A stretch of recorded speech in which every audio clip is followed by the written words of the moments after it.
बिस्मिल्लाहिर्रहमानिर्रहीम। अस्सलाम वालेकुम नाज़रीन, आपका अपना मेज़बान नसीम अकमल ख़ान आपकी खिदमत में हाज़िर है।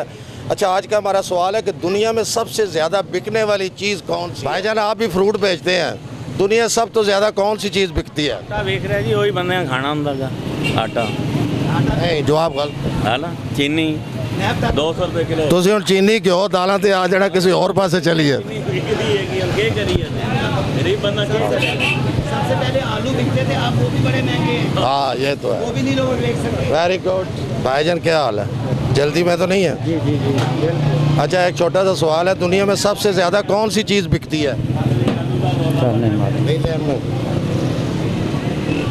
हाँ भी वेले हो तुसी मियाँ कलाथ हाउस ने वेला किया है। क्या हाल है जी? शुक्र। दुनिया सब तो ज़्यादा केड़ी चीज़ बिकती है? दुनिया तो सबसे ज़्यादा केड़ी चीज़ बिकती है? सेल सब तो ज़्यादा। सेल सब तो ज़्यादा आटा। वो आजकल हालात वजह नहीं सोचा तो, लेकिन आटा नहीं। केले बड़े सेहतमंद ने विच विच। सेहतमंद सी आप सेहतमंद है पागला, साड़ी सेहत डाउन हो गई है। क्यों की होया? इतनी महंगाई है, इसका इंतहा ही कोई नहीं है। कितने जाइए बच्चे, कितने लेके जाइए, बस इतना ही बड़ा है, इतना ही बड़ा है बस, और की करूँ। अच्छा, एक चीज़ ऐसी है जी दुनिया सब तो ज़्यादा विकती है, केड़ी चीज़ है? मिठा बिकता है सब तो ज़्यादा, बुखार वास्ते है 2 महीने। ओवरऑल दुनिया और की बिकना है, चरस बिकती है, और की बिकना कुछ है बिक रही है? हर शय बिक रही है। अल्लाह खैर। केला किस तरह दर्जन? केला बेच रहे हैं 100 रुपये दर्जन। वाह, केला सस्ता है। भाईजान दुनिया सब तो ज़्यादा केड़ी चीज़ बिकती है? दुनिया की चीज़ विकनी है जी, साढ़े मुल्क वाले बड़ा जुल्म हो रहा है। अच्छा, सब्जी फ्रूट बड़ा महंगा है। वजह की है? वजह यह है कि आड़ती अपना सौदा मंगाते हैं, अपना बेचते हैं, अपनी मंडी ਲਈ उन्होंने अपने आड़े बैठे ने, किला 2 किलो किला लैके ना जी, तो आप ही वंड वंडिया कर लिया, माँ दे भी जिस तरह करीदा है। तो जब कि गौरमेंट का काम है, मार्केट कमेटी का, वो जगह लवे लैके जिन्हों के लाइसेंस बने उन्होंने जगह देवे, उस तो बाद जगह नीलाम करे, होर बंदे ने भी मौका मिले तो आड़त बनन।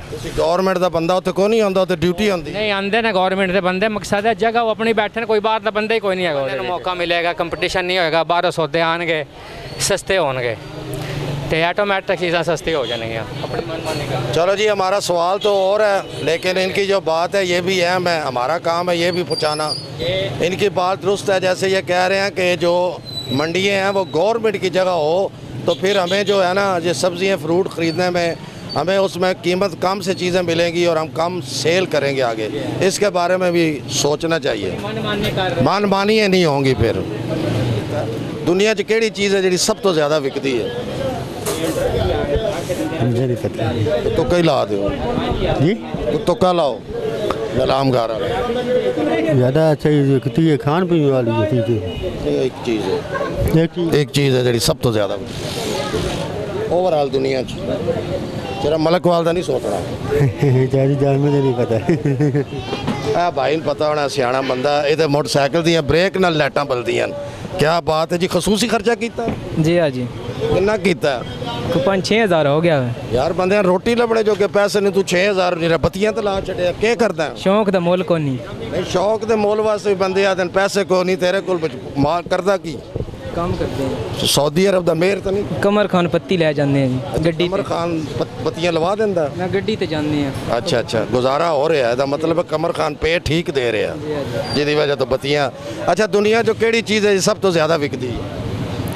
सब तो ज़्यादा सब्जी ही विकदी है, और की विकना ना नो ओवरऑल पूरी दुनिया मेरा मलक वाल का नहीं सोचना भी अज कद्दू इतने का होया, टमाटर इतने का होया, प्याज इतने का होया। ओवरऑल पता है नहीं पता? कोई नहीं जी पता चल। पता लग गया फिर सन दसेगा, ठीक है। लभ के दसी सन। असं लभदे बड़ा घट हो जो गवाच जाइए। भाईजान की हाल है? खान साहब बड़े वेले बैठे हो, कारोबार नहीं ठीक जा रहा? कारोबार बड़े मंदे न खान जी, हालात बड़े खराब ने, महंगाई बहुत ज़्यादा है, लोग मर रहे हैं। भुख तो हकीकत गल है, भुख पई है साढ़े मुल्क दे विच, हालात बहुत ज़्यादा खराब।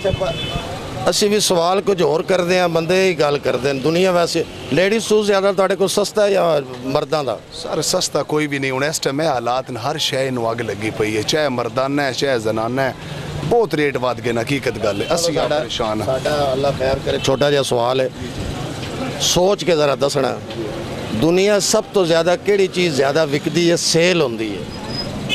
ज़्यादा विकती है तो सेल होती है, लोग इस्तेमाल वाली चीज़ है।